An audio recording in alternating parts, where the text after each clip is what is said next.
Hey guys, welcome back. Today we're going to focus on some interior work on the Ferrari 458, and let's see if we can get these airbags finally working so I can actually get this vehicle inspected and passed to actually belong in Canada. So got the door panels back. Job turned out perfect. He had to put a little bit of padding in there just to get rid of any of the crease where the airbags blew out, but good match. The thread looks identical. They even got this little area that says SRS airbags. I wanted that put into the leather. So let's get the airbag put back together and back into the car, and let's see if we can move ahead with this airbag issue.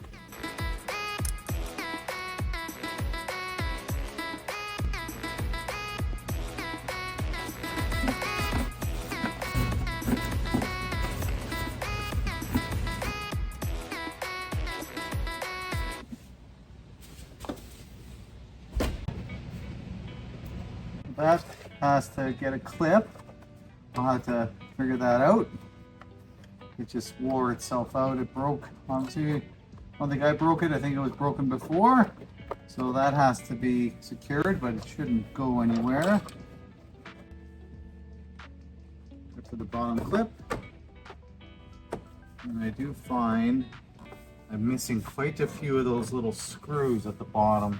I remembered my light this time, so once I get all those screws, I want to make sure I use something that's quite factory looking, so I just have to take a look at another 458 in a showroom somewhere and just get all these little details to see if I can get the appropriate screw head and the look so it looks as factory as we can. It looks pretty good. Nice repair. I really like I did that. Okay, let's find the other hardware for this. I always forget how this goes in.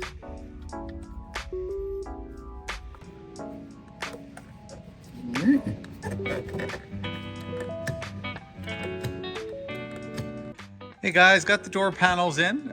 They will come out once again, but for now they're in place. Turned out pretty good. The repair looks good, looks good. There's the other one on the other side. Everything looks good. So I put in the new airbag module. There it sits. Just kept everything loose. Everything seems to be connected. So let's see. Okay, so here we are in the Ferrari. Let's see if this airbag light will go off.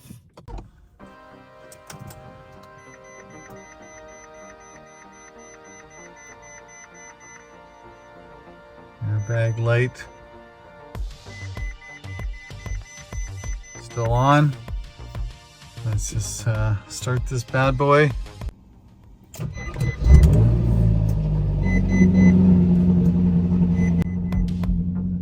And disastrous. Let's see if the check engine light goes away. And it does, but that don't. Washer fluid level low, which we do know. AVH system failure. Airbag system failure. Go to dealer. Spend money. Okay. So, disappointment, not a surprise. If anybody has any suggestions, basically I'm getting the error that it still has crash data. I've sent it out many times that it doesn't have crash data. Only other code that it throws me is the light that illuminates when the airbag's off for the passenger seat, which is located up in the roof, isn't working. So I'm guessing that's because the airbag system isn't working. So if anybody has any suggestions on this issue, please let me know. If not, I'm going to have to, guessing, buy a new airbag module and have it been programmed at the dealer, and hopefully that clears it. But other than that, success in the interior. So let's I think I'm gonna tackle the front end here, get things together. So here's our front end. It's not completely bolted. I do have a bit of a gap here, but I did notice the little sleeve that the fender fits into that goes onto the headlight, I can actually see that move a little bit, and it's looks like it's held by a couple hex bolts. So I think if I position that and tighten those 2 screws, that should take up quite a bit of that slack, because everything else, here's my gap here, and here's the gap here, looks darn good. So I think everything's pretty well adjusted there. Only thing I do notice still is if I push down a little bit, I get maybe a little bit of play. I don't know if you can catch that on video. I don't know, maybe once I have the trunk padding in, that will clear that up. So I'm gonna put the trunk together. I'm gonna put the tub into the trunk, and I'm gonna see, hopefully, once I get that all in, maybe the weather stripping will help improve that push, that little bit of space I get when I push on the hood. If not, over at Fur Parts, they kind of mentioned try to adjust the vibration dampeners, and I cannot turn them. So I think I might have to get 2 of those, and maybe I can adjust those and make a difference. We'll see. So I did have a big issue with the trunk latch. Everything worked fine until I put the little mechanism on there that actually helped anybody who was locked in the trunk release the emergency last second hatch. Every time I did it, it was just too much work on the motor to actually release it. Took it apart, and you know what, guys? Started the car, got some voltage going to the battery, and she opens. So it doesn't open up a lot, so that's where I'm thinking possibly these aren't pushing as much, or maybe I have to push them down a little bit. So yeah, so I'm gonna put the tub in, get that all figured out. There's my hatch. I actually straightened out the old one quite well and got it positioned. And if anybody knows what this mysterious thing does, let me know. Maybe it activates when it's driving and goes here and prevents it from opening. I am not sure. I have not seen it activate at all, but I do notice that it looks like it was an add-on after they did this addition for the child lock, or the emergency out if you're done something bad and got locked away. So anyway, if anybody knows, hit me up, let me know. Okay, so got the tub in, didn't bolt it down yet.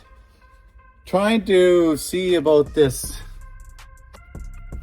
child latch.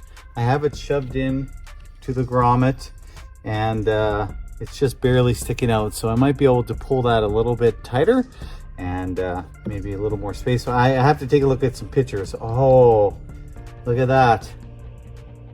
She connects is right there. So I got to get that cable a little bit longer, and then it will snug into that. Let's give that a shot. All right, so fed it through, goes in. I haven't put the grommet totally in place. Comes through, goes through this hook, and then I'll have to put an E-clip there. Right there for you. So anyway, and then I did buy the handle for that. So anyway, that's looks like that's how she goes. Let's continue. Okay, trunk tub. Trunk tub. There's another bag of upper bumper trunk trim. I'm gonna guess that's for that area, and here's what I have in here. So I made an executive decision. I'm not too sure, but I had some brand new black washers, and I just wanted to distribute the pressure on this tub since it's brand new and expensive. So I don't know what you guys think. I don't know if that's normal for Ferrari. I imagine that bolt would do just fine, but I thought to distribute the pressure on that plastic tub might be a little bit better to put a nice black washer in. I think it looks fine. So anyway, I don't know. I can't remember when we took it apart, and who knows what's original and who knows what isn't. Okay, guys, I'm going to just clean this up before I put it in. It won't be the final clean, and don't get upset that I'm using OxiClean foam cleaner for carpet, because it's the only thing I got.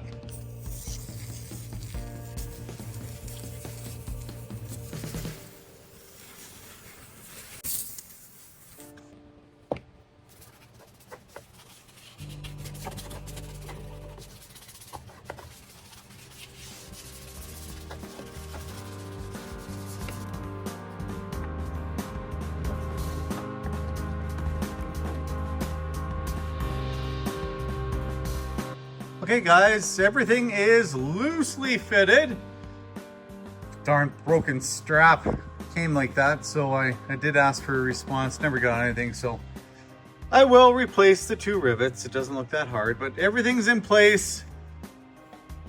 Everything lines up fairly good, except for the mesh here, but that's just bend and yeah, so it actually, the light, as we see, went off when we closed it. So success, everything lines up really nice. So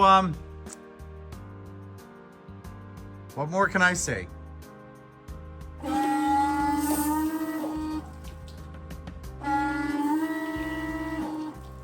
So this is a few weeks later. I mentioned in a video before that there was a broken bleeder screw. It was sheared off basically equal with the brake caliper unit. A little frightening to do, I'm not gonna lie to you. Cost of this caliper new, I don't even want to know. It's probably 5,000 plus US dollars. Used is still quite a lot. So tried a couple of these extractors, they were just twisted. That was, the bleeder screw or unit was so frozen in there. I just had to finally get a drill, and I drilled larger and got larger and larger and larger until I could actually get an extractor in there that had some meat to it and some strength. So I was actually pretty lucky. When I drilled through, I didn't go right through the bottom. I didn't get any metal into the brake system whatsoever. So very lucky there. Wouldn't want to do this procedure over again because it was very stressful. So I was able to get that out and extract it successfully. The parts that I ordered were not cheap. I thought, well, maybe I'll be able to just go down to a local Napa store and order the part, but I wanted to stay true to making this Ferrari as close as I could to factory. It's not going to be 100%, obviously.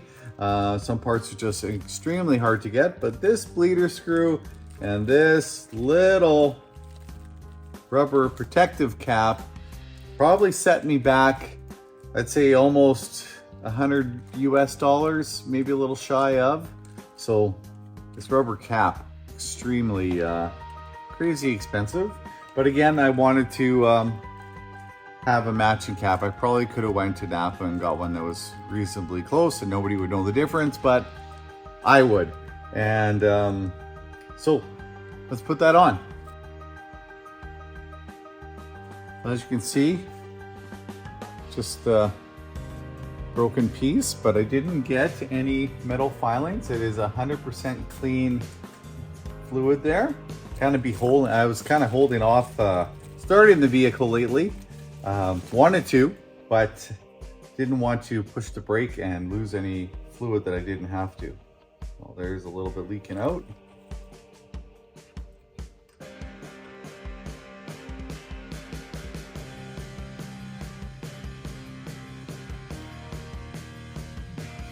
Tight. Oh, when I put the brake on,